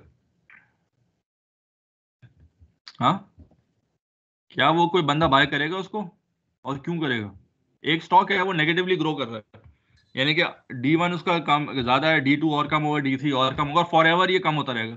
क्या ऐसे स्टॉक में कोई इन्वेस्ट करेगा या नहीं करेगा? जी, एनीबडी? सर अगर उसके चांसेस होंगे आगे जाके बढ़ने के, अगर अगर वो कम उसकी नहीं, ग्रोथ है ठीक है। नेगेटिव, तो सर उसकी अगर अभी अगर वैल्यू भी कम होगी ना, कम प्राइस पे, मतलब उसकी प्राइस भी हाँ, कम होगी उस स्टॉक की। तो मे बी हम्म, के वो आगे जाके उसके चांसेस हों ग्रोथ के, तो अभी आप कम में खरीद लेंगे और बाद में वो बढ़ जाए तो आपको मतलब हम्म। इन्वेस्टमेंट ही हो जाएगी आपकी एक तरीके से, अगर देखा जाए तो। अगर अगर हम ये अज्यूम करें कि फॉर एवर नेगेटिव है ना, तब भी उसकी कोई ना कोई प्राइस होगी। ठीक जी है ना। सर। तो अगर हम यहाँ देखें, यहाँ पे हमने किया था D1 -G, तो G जो है 1 - G हो गया, तो G 6% नेगेटिव है, तो डेट मीन्स 1 - 6%, तो ये जो फिगर आ गई 0.94, तो D1 हो जाएगा 1.88, 1.88 डिवाइड बाय -13 -6, तो -19, तो इसकी वैल्यू आ गई 9.89। तो अगर कोई ऐसा कंपनी है जो फॉर एवर नेगेटिव ग्रोथ है, उसकी भी प्राइस होगी 1.89। अगर इसकी शेयर की प्राइस 9.89 से कम होगी तो वो बाय भी हो जाएगा, तो इसकी वैल्यू भी होगी, लोग बाय भी करेंगे। जी ठीक है। सर। सर मतलब अगर नेगेटिव वैल्यू भी चल रही है तो मतलब बाइंग तो होती है ना स्टॉक्स हाँ, की, अगर ये ग्रोथ रेट नेगेटिव, नेगेटिव हाँ ग्रोथ हाँ। रेट।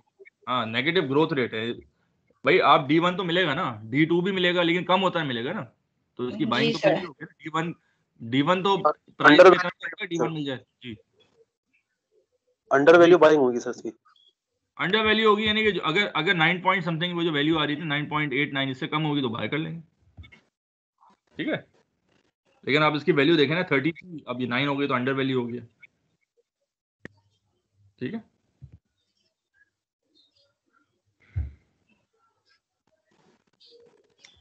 तो ये since the stock experience constant growth, dividend yield and capital gain yield are constant, dividend yield sufficiently large 19 to offset the negative capital gain। यहाँ में 19 है, तो ये आपकी क्योंकि कांस्टेंट ग्रोथ है तो ये होल्ड कर रहा है ये।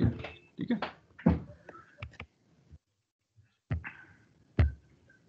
ठीक है, क्लियर? एनी क्वेश्चंस, कोई सवाल?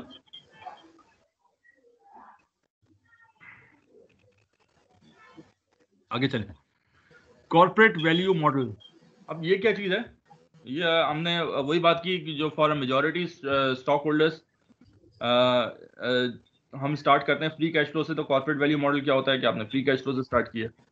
फ्री कैश फ्लो क्या होता है ये हमने पहले पढ़ चुके हैं, NOPAT माइनस कैपिटल इन्वेस्टमेंट, यानी कि जो आपकी कोर जो आपका रिटर्न आता है, यानी जो आपकी नेट इनकम होती है, उसमें आप माइनस कर देते हैं कि वो कैपिटल इन्वेस्टमेंट जो कि आपकी बड़ी ज़रूरी होती है, उसके बगैर आपका काम नहीं चलेगा, नॉन डिस्क्रिशनरी कैश फ्लोज, तो वो उसमें से माइनस कर देते हैं, तो जो बच जाता है वो डिस्क्रिशनरी कैश फ्लो बच जाता है। उसके दूसरा वर्ड है फ्री कैश फ्लो। तो फ्री कैश फ्लो आप निकाल लें, FCF 1 2 3 और उसको डिवाइड कर दें डिस्काउंट फैक्टर से। अब यहाँ पे डिस्काउंट फैक्टर क्या लेते हैं? वैक लेते हैं, क्योंकि अब free cash flow is a property of both debt और इक्विटी होल्डर्स, तो वो डिस्काउंट फैक्टर लेंगे कि जो दोनों का सेम हो, इन दोनों का हिस्सा शामिल हो। तो वो ये दो चीज़ें करेंगे और इससे आप निकालेंगे। तो अगर आप ये इन दो फ्री कैश फ्लो डिस्काउंट करेंगे वैक से, तो you get the value of the firm. ठीक है, वो वैल्यू ऑफ द फर्म कहलाएगी मार्केट वैल्यू। अब market value of the firm के अंदर से value market value of debt अगर माइनस कर देंगे तो ये आ जाएगी मार्केट वैल्यू ऑफ स्टॉक्स, और मार्केट वैल्यू स्टॉक को नंबर ऑफ शेयर से डिवाइड कर देंगे तो ये आ जाएगा प्राइस ऑफ स्टॉक। ठीक है, एनी क्वेश्चंस? कोई सवाल? बात समझ में आ गई?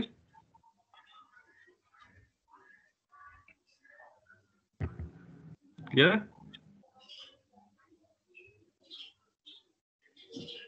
सर वैक डिफाइन करते हैं दोबारा सर एक दफा।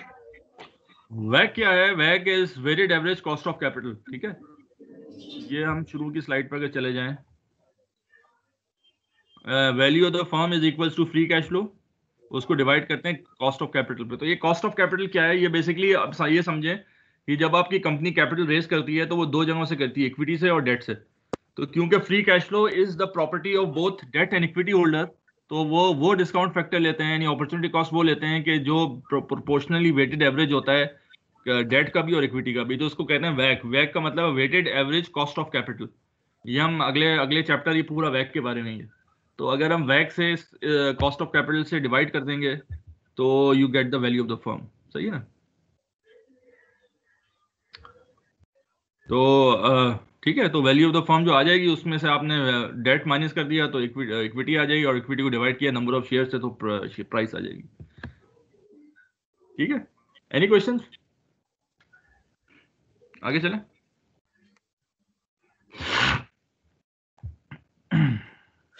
सर एक सप्लीमेंट्री सा सवाल, डेट की वैल्यू को हम निकाल देते हैं although debt is contributing to the operations of the organisation और ऑफ द एंटिटी, इसकी क्या? और फिर चूंकि हमने market value of the firm निकाली, उसमें से डेट की मार्केट वैल्यू को माइनस किया और फिर नंबर ऑफ शेयर्स के साथ डिवाइड किया। इसको थोड़ा सा बताएंगे, इसका फलसफा क्या है सर? क्योंकि वो एम्प्लॉयड कैपिटल तो है जो डेट कंपनी ने रेज किया हुआ है। नहीं, देखें, इसका सिंपल सी बात है कि हमें तो मालूम करना है शेयर प्राइस, हमें जाना है शेयर प्राइस पर। तो शेयर प्राइस के अंदर जो है शेयर प्राइस कैसे मालूम होगी? Cost of market value of stock पहले मालूम करेंगे। तो क्योंकि ये पूरी वैल्यू को फर्म है और हमें सिर्फ वैल्यू ऑफ शेयर्स चाहिए, क्योंकि हमें शेयर प्राइस पे जाना है, तो इसलिए हमने इसमें डेट माइनस कर दी। वैल्यू ऑफ द फर्म में तो डेट मालूम है, लेकिन डेट जो है दो चीज़ें हैं ना, value of market value of stock plus market value of debt and preferred. तो अगर वो माइनस कर देंगे तो मार्केट वैल्यू ऑफ स्टॉक हो जाएगी। ठीक है, वैसे तो आपकी बात सही है, कंट्रीब्यूट कर रही है, तो इसलिए तो हमने वैल्यू ऑफ फर्म में डाला है, लेकिन शेयर प्राइस मालूम करने के लिए हमने माइनस किया है। ये इसका मतलब ये नहीं है कि वैल्यू में से माइनस हो गया, वैल्यू तो मौजूद है। क्लियर है? Okay, got it sir, thank you. Anything else?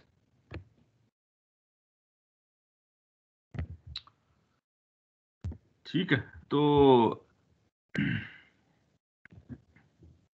often preferred issues regarding corporate value model often preferred to dividend model, especially when considering number of firms that don't pay dividends.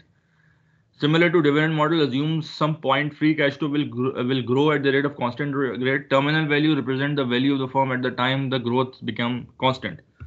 तो ये जो है आपने FCF model से किया, कुछ नहीं किया, सिर्फ आपने जो वैल्यू चेंज कर दी, आपने कैश फ्लोज निकाली, माइनस आपने अज्यूम किया कि -10, -5, 10, 20 आ रही हैं उस सब, और टाइम 4 पे आपने प्राइस निकाल ली, टाइम 3 पे वो आ गई 530, टाइम 4 कैश फ्लो, और तमाम P3 को और D3 यानी FCF3, FCF2 और FCF1 को टाइम 0 पे ले गए, तो वैल्यू ऑफ द फर्म आ गई 4.69, 416.94।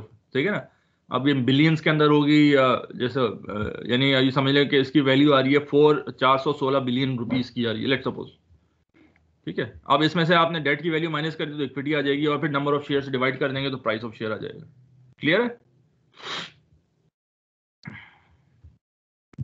सर ये टर्मिनल वैल्यू को डिफाइन कर देंगे प्लीज।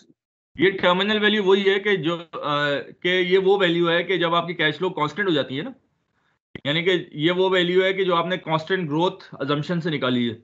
जैसे डिविडेंड ग्रोथ के अंदर हमने कहा था ना, टाइम 4 पे कैश फ्लो कांस्टेंट हो जाती है तो प्राइस निकाल ली, तो हम उसको प्राइस नहीं कहेंगे, उस प्राइस की जगह उसको टर्मिनल वैल्यू, जिसको हमने जैसे P3 कहा था उसको हमने TV कह दिया, टर्मिनल वैल्यू। इसको आप V3 भी कह सकते हैं, वैल्यू ऑफ टाइम 3।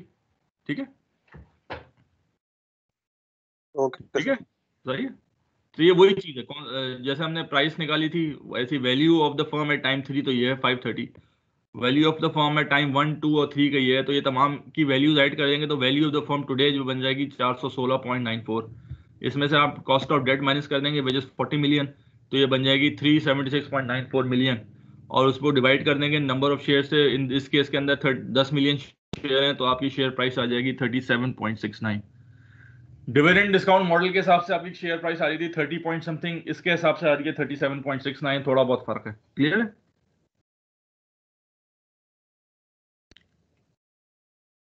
कोई सवाल?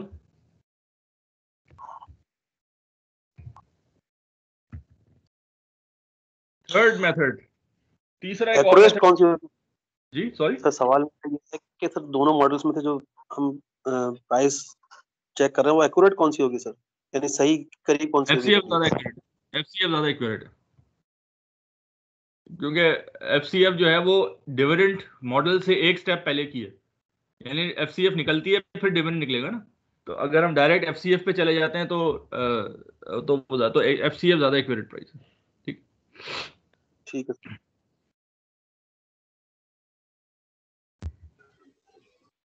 एक तीसरा मेथड भी है, analyst often use the following multiples. अगर पी वगैरह, प्राइस टू अर्निंग है, प्राइस टू कैश फ्लोज है, प्राइस टू सेल्स है, ये सारे प्राइस मल्टीपल्स कहलाते हैं। तो अगर आपके पास प्राइस मल्टीपल मालूम है और आपको अर्निंग मालूम है तो प्राइस निकल सकती है। फॉर एग्जांपल अगर आपको पी रेशो मालूम है, लेट्स सपोज फर्म जो है का पी 10 है, यानी कि प्राइस जो है अर्निंग के 10 टाइम्स है, यानी you know the last earning, तो आप उस अर्निंग को 10 से मल्टीप्लाई कर देंगे, यानी पी से मल्टीप्लाई कर देंगे, गेट द प्राइस। तो एक तरीका तो ये भी है कि प्राइस निकालने का, मैंने ये बड़ा सेफ तरीका है कि इसमें आपको कुछ नहीं करना, आपने अज्यूम ये किया है कि यानी कि वही वाली के प्राइस हिस्टोरिकल बेस पे चलेगी, तो उसके लिए प्राइस टू अर्निंग भी कर सकते हैं। प्राइस टू कैश फ्लो ज़्यादा बेहतर मेथड है as compare to P to earn, क्योंकि अर्निंग जो है वो कभी कभी मैनिपुलेट भी हो जाती है, कैश फ्लो मैनिपुलेट नहीं होती। Earning sometimes carry forward carry backward हो जाती है, क्योंकि एक्चुअल इफेक्ट से पहले उसको बुक कर लिया जाता है, कभी बाद में बुक होती है। कैश फ्लो उसके अपने इफेक्ट पे आ रहा होता है, तो इस वजह से cash price to cash flow ज़्यादा ज़्यादा बेहतर मेथड है। ठीक है, क्लियर? इसी तरह से तीसरा जो है वो प्राइस टू सेल्स है, ये भी कर सकते हैं।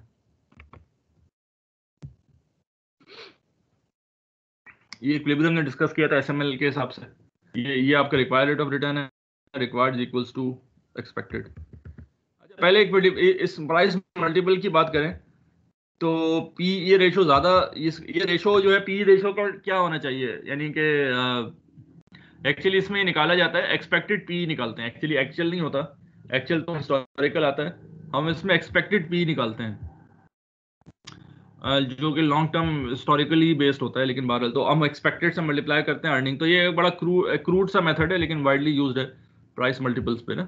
तो अच्छा ये बताएं, पी ज़्यादा अच्छा है या कम अच्छा है, यानी पी जो है वो 10 ज़्यादा अच्छा है या पी अगर 5 है वो ज़्यादा अच्छा है? The lower the better, sir. The lower the better. Then that means कि a firm which is trading at PE 5, price to earning ratio of 5 is better than the firm that is trading at price to earning ratio of 10. Yes. अच्छा, और anybody else जो इसको? Sir हम पहले भी discuss कर चुके हैं इसको, दोनों केसेस हो सकते हैं। हाँ,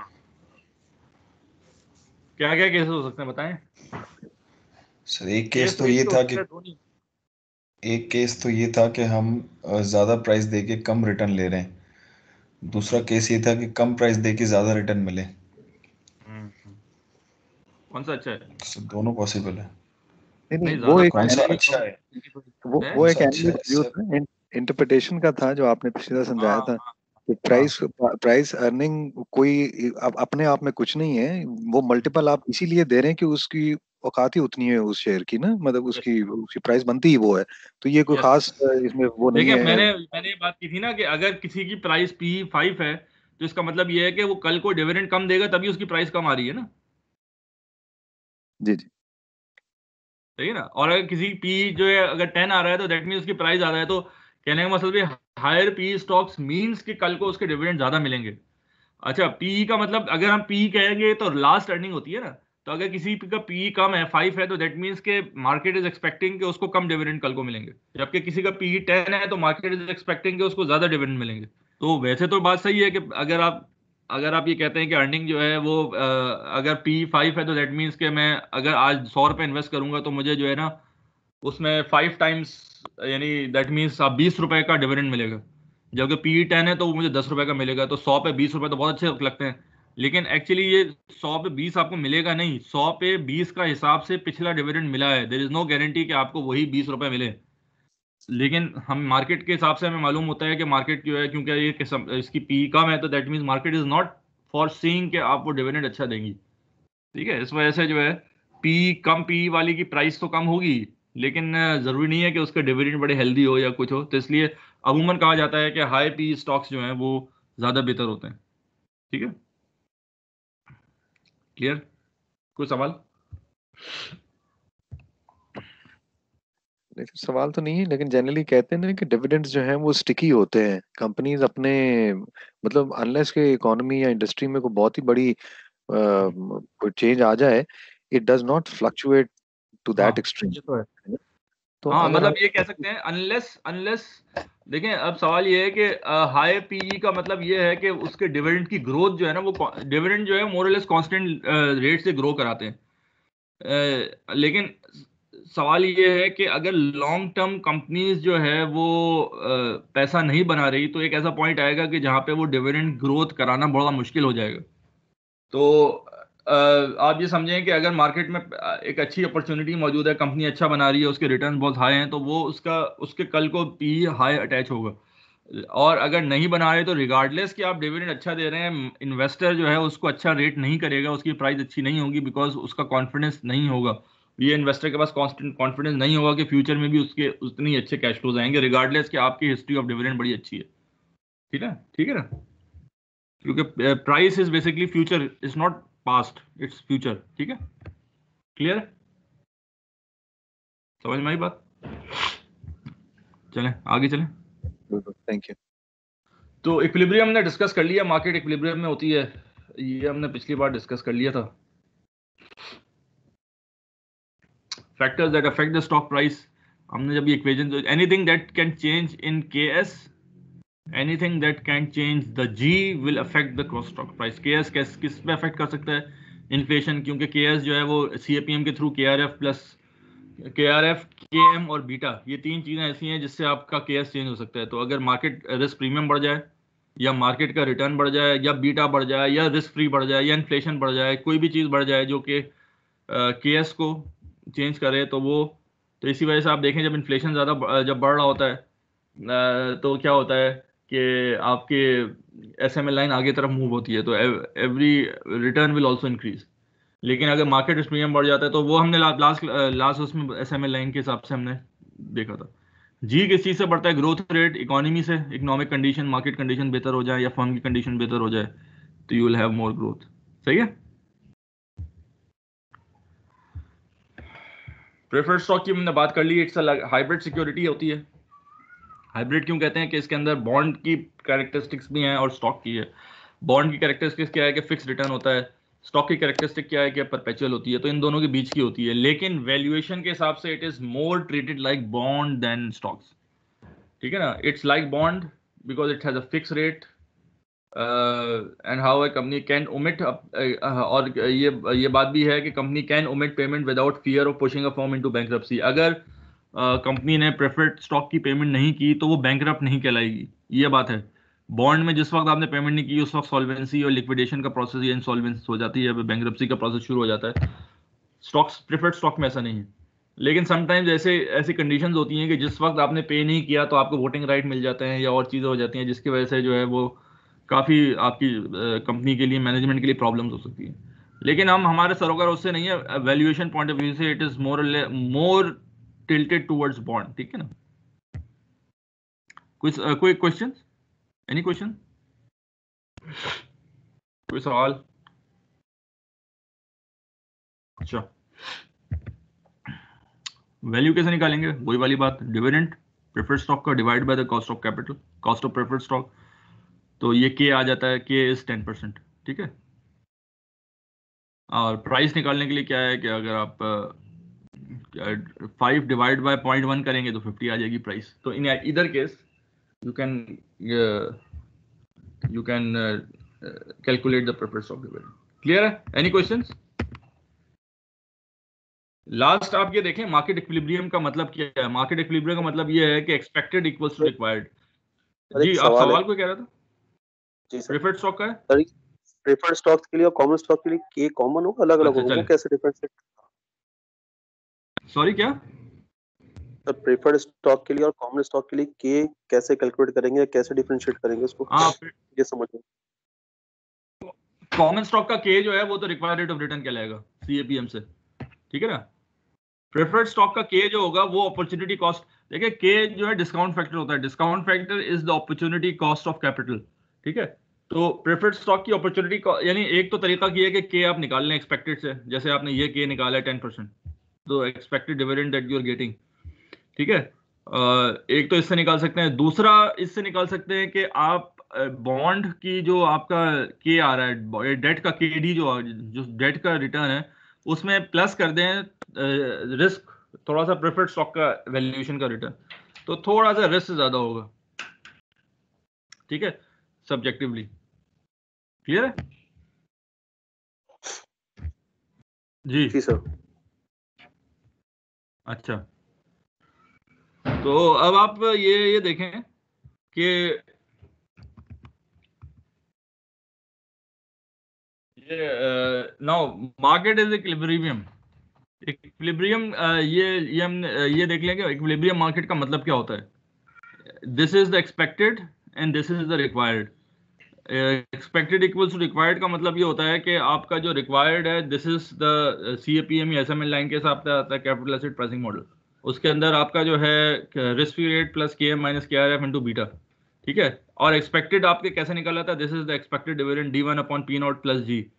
तो अगर मार्केट इक्विलिब्रियम पे होती है तो D one plus upon P not plus G is equals to the required. ये कैसे आया, के एस कैसे निकला, यानी कि पी नॉट अगर हम कहेंगे P not equals to D one minus G है, तो अगर हम इसको उल्टा कर दें के एस मालूम करेंगे D one upon P not plus G हो जाएगा। D one upon P not is dividend yield और G is the constant growth. तो dividend yield plus capital gain yield is total yield which is K S required rate of return and the total yield is equals to the required rate of return. यानी क्योंकि required of बढ़ जाएगा तो expected will move towards required. For example अगर required बढ़ गया तो what will happen, आपका जो है एक्सपेक्टेड प्राइस कम हो जाएगी। जब आपकी प्राइस कम हो जाएगी तो केएस भी बढ़ जाएगा। तो ये बात समझ में आ रही है, वो जो हमने एसएमएल लाइन के कॉन्टेक्स्ट में डिस्कस किया था।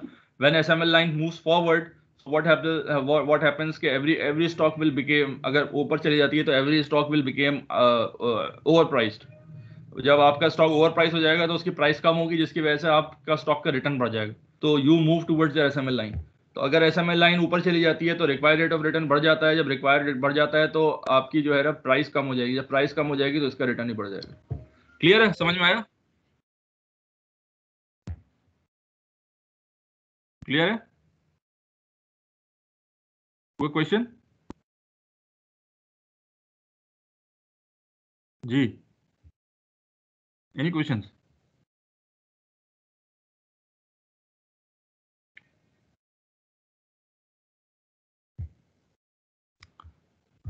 सो दिस इज, और कोई सवाल, कोई आवाज आ रही है ना आप लोगों को? जी सर, बिल्कुल आ रही है। अच्छा, तो इसका मतलब है कि ये हमारा ये टॉपिक आज का इक्विटी वैल्यूएशन कंप्लीट हो गया है। इस टॉपिक के हिसाब से या कोई और डिस्कशन इसके रिलेटेड कोई चीज़ है, पूछना है, बताना है, कमेंट्स, एनीथिंग, सो वो कर सकते हैं। तो ये टॉपिक मोरलेस हमने पहले भी डिस्कस किया हुआ था, इसलिए हमने थोड़ा सा इसको जो है जल्दी जल्दी में किया। वैसे तो चीज़ें सारी डिस्कस हो चुकी है।